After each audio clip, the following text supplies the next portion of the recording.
Hai, kenalin nama aku Serena Delimberlian. Aku dari kelas 11 IPS 3. Nah, kali ini tuh aku akan menjelaskan tentang apa sih integrasi sosial. Sebelum itu nanti kita lihat dulu ke peta konsepnya, udah aku bikin. Sebelum ke situ, kita baca dulu apa sih integrasi. Kalian tahu gak sih apa itu integrasi? Integrasi itu proses penyesuaian di antara unsur-unsur yang saling berbeda yang ada dalam kehidupan sosial sehingga menghasilkan suatu pola kehidupan yang serasi fungsinya bagi masyarakat yang bersangkutan. Itu definisi integrasi. Oke, aku akan mulai dari definisi integrasi sosial. Aku akan menyebutkan 4 definisi integrasi sosial menurut para ahli. Pertama dari Sujono Sukato. Integrasi sosial adalah suatu di antara bentuk proses sosial yang dilakukan oleh berbagai pihak di dalam mengatasi permasalahan kehidupan masyarakat. Yang kedua dari Hendro Puspito. Dari Hendro Puspito ini dibilang kesatuan masyarakat yang akhirnya membuat setiap arti masyarakat menjadi satu dalam visi dan misi. Nah, yang ketiga aku akan bacakan dari Paul. Menurut Paul itu integrasi sosial adalah rangkaian proses sosial dan interaksi sosial terhadap semua kelompok etnis dan ras yang dapat bersatu sehingga menunjukkan ekonomi dan budaya. Dan terakhir, dari Gilin. Dari Gilin ini dibilang suatu bagian dari proses sosial yang terjadi karena suatu perbedaan fisik, emosional, budaya, dan perilaku. Oke, yang kedua nih ada DIP. DIP ini definisi integrasi bangsa. Integrasi bangsa adalah sebuah kesatuan dari berbagai kelompok budaya atau kelompok sosial dalam satu wilayah. Nah, integrasi bangsa berasal dari dua kata yaitu integrasi dan bangsa. Integrasi adalah kondisi pembauran dari berbagai komponen yang berbeda. Pembauran ini pada akhirnya akan membentuk sebuah kesatuan yang bulat dan utuh. Sedangkan bangsa itu sendiri adalah penggabungan beberapa kelompok yang memiliki prinsip yang berbeda namun memiliki satu tujuan yang sama. Bukan satu, tapi tujuan yang sama. Dengan kata lain, integrasi bangsa adalah sebuah cerminan kesatuan sebuah bangsa di mata dunia. Yang ketiga itu ada DIN. Kalian tahu nggak apa itu DIN? DIN itu definisi integrasi nasional. Aku singkat dari jadi DIN. Nah, integrasi nasional ini penyatuan atau pembauran suatu bangsa sehingga menjadi satu kesatuan yang utuh. Berintegrasi nasional berarti sama dengan konsep menyatukan bangsa dengan kesederhanaan. Aku akan baca syarat-syarat integrasi nasional. Yang pertama itu anggota masyarakat merasa kalau mereka bisa dan berhasil mengisi kebutuhan mereka masing-masing orang.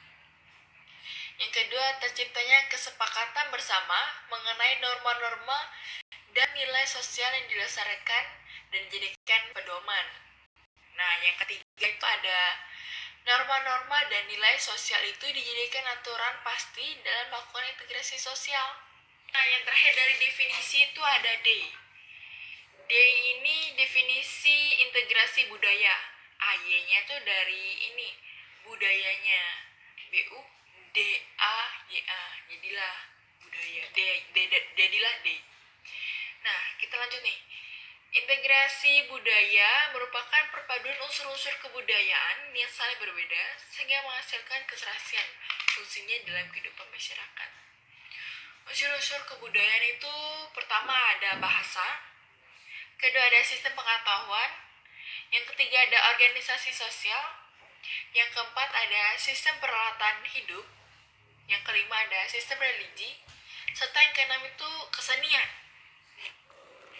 Integrasi kebudayaan dapat terjadi dengan memenuhi beberapa syarat berikut. Syaratnya aku sebutin 3 ya. Pertama, adanya proses penyesuaian di antara unsur-unsur yang berbeda. Yang kedua ada adanya pola hubungan yang serasi akibat adanya proses penyesuaian unsur budaya. Dan yang terakhir yang C, adanya unsur-unsur budaya yang berbeda. Oke, setelah dari definisi kita lanjut ke faktor-faktor integrasi sosial. Di sini ada fin. Fin itu faktor internal. Fin itu IN itu internal. Yang pertama, faktor internal yang pertama. Dalam integrasi sosial dipengaruhi oleh faktor pendorong baik dari luar maupun dari dalam individu. Secara umum, faktor pendorong integrasi yang berasal dari dalam individu atau internal adalah sebagai berikut. Yang pertama tuh adanya semangat gotong royong. Gila, kita di Indonesia tuh sering banget gotong royong. Apalagi sebelum terjadinya corona ya. Sering banget kita gotong royong, bahkan cuma untuk buang sampah aja, karena kita tuh nitip sama tetangga kadang ya.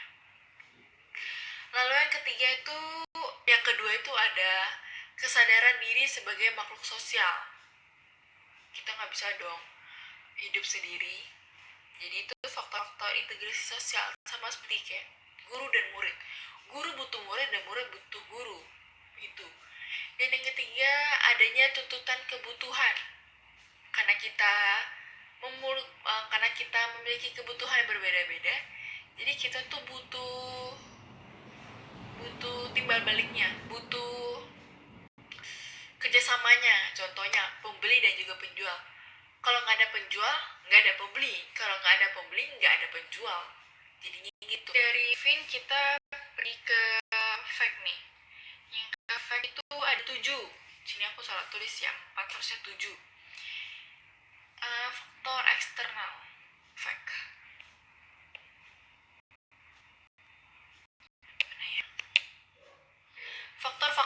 Faktor internal, eksternal adalah faktor-faktor yang mempengaruhi integrasi sosial yang berasal dari luar.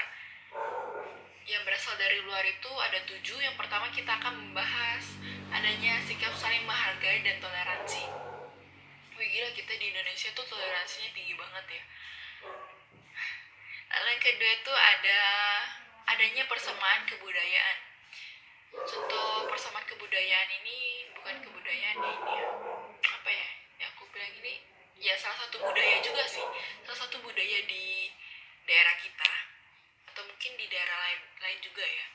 Kalau di daerah kita itu setiap lebaran pasti kita memasak rendang, lalu disusul dengan ketupat, lalu ada opor ya. Pasti mau itu suku mana, ras mana, kalau kita udah bersatu di Pangkal Pinang nih khususnya, pasti itu lebaran, pasti kita itu setelah lebaran pasti kita itu akan makan bersama itu ya. Lalu yang ketiga adanya persamaan visi, misi, dan tujuan. Yang keempat adanya sikap terbuka pada perubahan. Yang kelima ada tuntunan perkembangan zaman. Lalu yang keenam ada tantangan dari pihak luar. Yang ketujuh adanya konsensus nilai dalam masyarakat. Nah itu dia.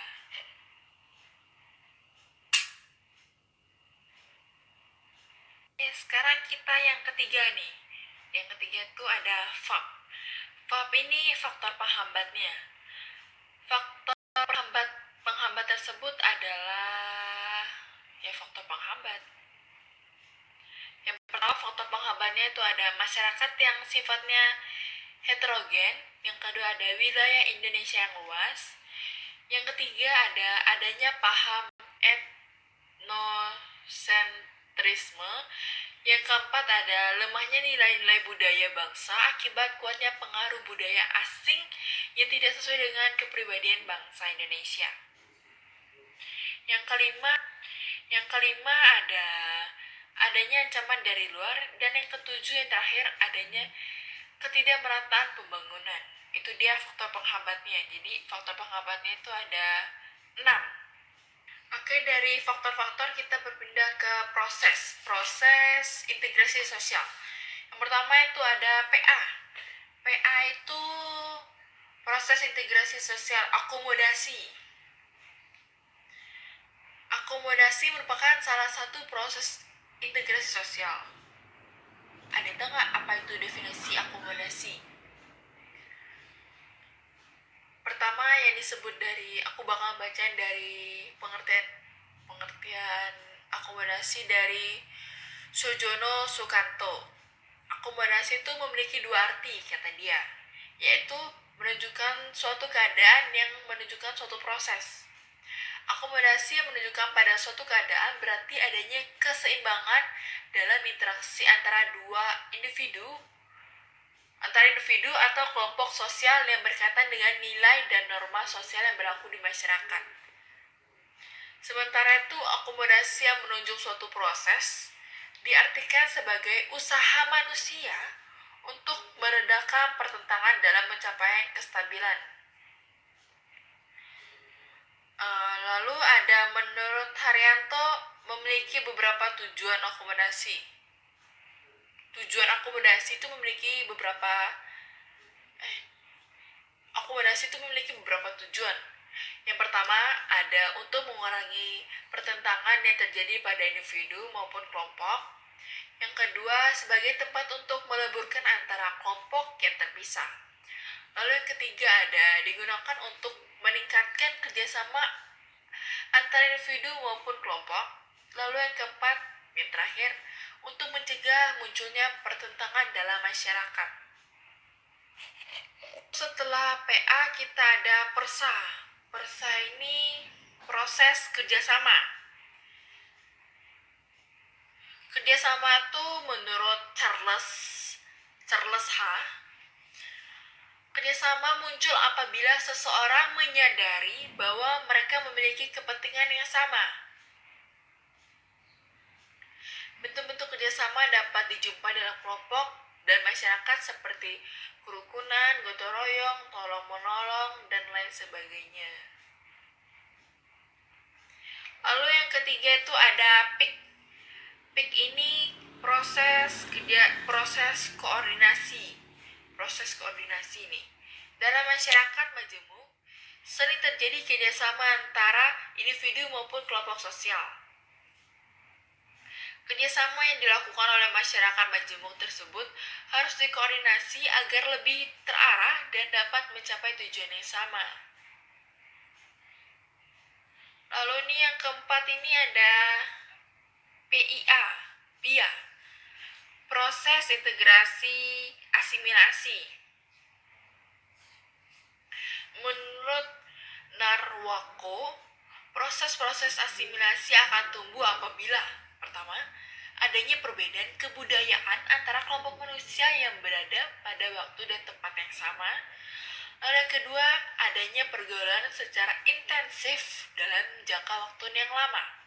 Yang ketiga adanya penyesuaian kebudayaan di antara kelompok-kelompok tersebut.